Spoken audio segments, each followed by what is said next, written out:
Bonjour Julie. Donc, tu as passé au peigne fin les comptes des prochaines enseignes invitées sur les réseaux sociaux et on comprend vite que chaque plateforme a un rôle bien précis à jouer. Oui, exactement. Et Instagram, par exemple, c'est un peu le vaisseau amiral, le fil conducteur de la stratégie, hein. C'est là qu'on va construire une image de marque.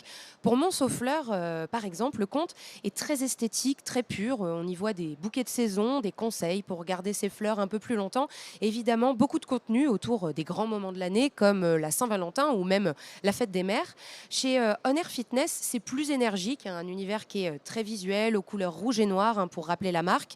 On trouve aussi des interviews, des découvertes de disciplines comme par exemple le pole dance, l'haltérophilie, le street workout, workout ouais, pardon, et aussi pas mal d'humour, hein. Ils vont reprendre tous les codes qu'on a sur Instagram, donc les formats POV, les trends du moment, par exemple autour de la série Bridgerton. Je ne sais pas si vous avez vu des choses Mhm. passer là-dessus. Et puis il y a des enseignes comme Otakos, où là on joue à fond la carte de la gourmandise avec des vidéos qui sont très food, très généreuse, avec des slogans du type pas pour les fragiles ou autour de la tendance spicy, hein, qui est très à la mode. Par exemple, attention, ça pique, mais c'est dit d'une façon un petit peu moins polie que ça.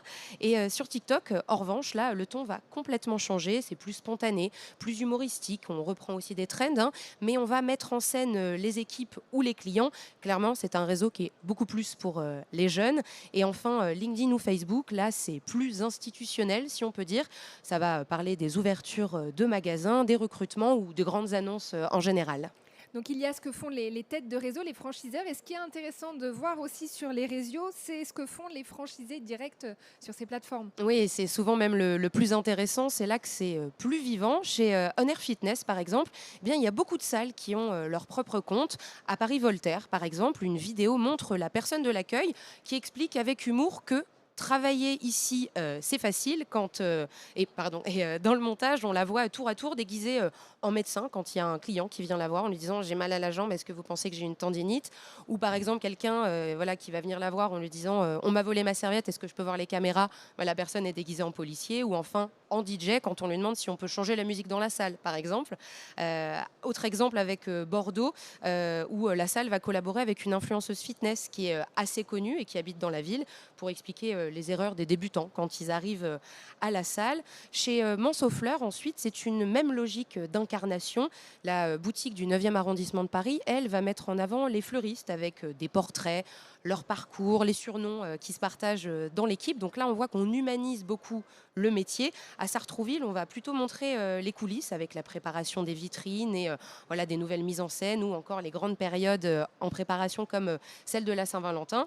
Et enfin, chez Otakos, les franchisés adorent aussi les trends, hein, sur Instagram et sur TikTok. C'est plus l'occasion de mettre en avant des jeux concours. Par exemple, en ce moment, il y a un jeu concours pour faire gagner un an de Otakos, ou alors peut-être que c'est passé, mais en tout cas, il y a eu ce concours il n'y a pas longtemps.